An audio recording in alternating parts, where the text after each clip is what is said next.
प्रेरितों के काम अध्याय 15 यरूशलेम की सभा। फिर कुछ लोग यहूदिया से आकर भाइयों को सिखाने लगे, यदि मूसा की रीति पर तुम्हारा खतना न हो तो तुम उद्धार नहीं पा सकते। जब पौलुस और बरनबास का उनसे बहुत झगड़ा और विवाद हुआ तो यह ठहराया गया कि पौलुस और बरनबास और उसमें से कुछ व्यक्ति इस बात के विषय में प्रेरितों और प्राचीनों के पास यरूशलेम को जाए। अतः कलीसिया ने उन्हें कुछ दूर तक पहुंचाया और वे फीनीके और सामरिया से होते हुए अन्य जातियों के मन फिराने का समाचार सुनाते गए और सब भाई बहुत आनंदित हुए। जब वे यरूशलेम पहुंचे तो कलीसिया और प्रेरित और प्राचीन उनसे आनंद के साथ मिले और उन्होंने बताया कि परमेश्वर ने उनके साथ होकर कैसे कैसे काम किए थे। परंतु फरीसियों के पंथ में से जिन्होंने विश्वास किया था उनमें से कुछ ने उठकर कहा, हे खतना कराने और मूसा की व्यवस्था को मानने की आज्ञा देनी चाहिए। उन्हें खतना कराने और मूसा की व्यवस्था को मानने की आज्ञा देनी चाहिए। तब प्रेरित और प्राचीन इस बात के विषय में विचार करने के लिए इकट्ठे हुए।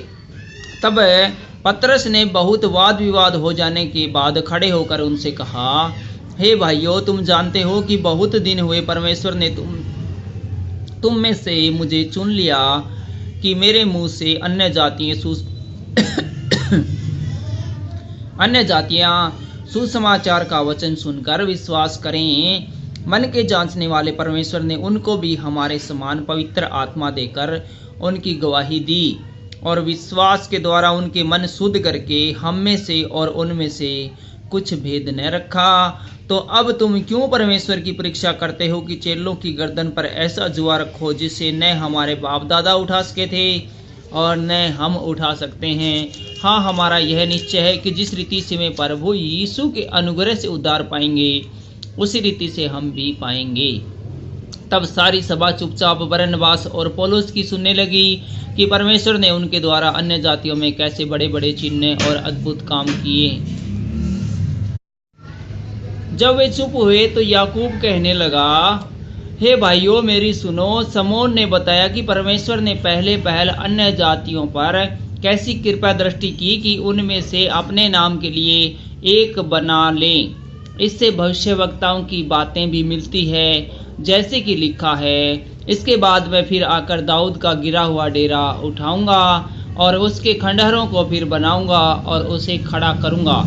इसलिए किसी मनुष्य अर्थात सब अन्य जाति जो मेरे नाम के कहलाते हैं प्रभु को ढूंढे। यह वही प्रभु है जो जगत की उत्पत्ति से इन बातों का समाचार देता आया है। इसलिए मेरा विचार है कि अन्य जातियों में से जो लोग परमेश्वर की ओर फिरते हैं हम उन्हें दुख न दें, परंतु उन्हें लिख भेजें कि वे मूर्तों की अशुद्धताओं और व्यभिचार और गला घोंटों हुओं के मांस में से लहू से दूर रहें, क्योंकि प्राचीन काल से नगर नगर मूसा की व्यवस्था का प्रचार करने वाले होते चले आए हैं और वह हर सब्बत के दिन आराधनालय में पढ़ी जाती है। अन्य जातीय विश्वासियों को पत्र। तब सारी कलीसिया सहित प्रेरितों और प्राचीनों को अच्छा लगा कि अपने में से कुछ मनुष्यों को चुने, अर्थात यहूदा जो बरशबा कहलाता है और शीलास जो भाइयों में मुखिया थे, और उन्हें पौलुस और बरनबास के साथ अंतकिया भेजे।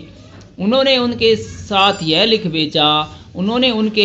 लिख भेजा, अंतकिया और सीरिया और कलीसिया के रहने वाले भाइयों को जो अन्य जातियों में से हैं, प्रेरितों और प्राचीन भाइयों का नमस्कार।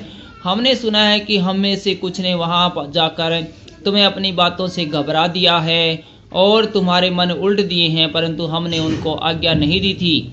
इसलिए हमने एकचित होकर ठीक समझा कि चुने हुए मनुष्यों को अपने प्रिय बरनबास और पौलुस के साथ तुम्हारे पास भेजें।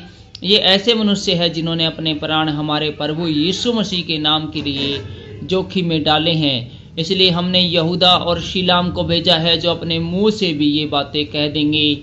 पवित्र आत्मा को और हमको ठीक जान पड़ा कि इन आवश्यक बातों को छोड़ तुम पर और बोझ न डाले कि तुम मूर्तों पर बलि किए हुए से और लहू से और गला घोटे हुए के मांस से और व्यभिचार से दूर रहो। इनसे दूर रहो तो तुम्हारा भला होगा। आगे शुभ। फिर वे विदा होकर अंतकिया पहुंचे और सभा को इकट्ठी करके वह पत्री उन्हें दे दी। वे पत्री पढ़कर उस उपदेश की बात से अति आनंदित हुए। यहूदा और शीलास ने, जो आप भी भविष्यवक्ता थे, बहुत से भाइयों को उपदेश देकर सितर किया।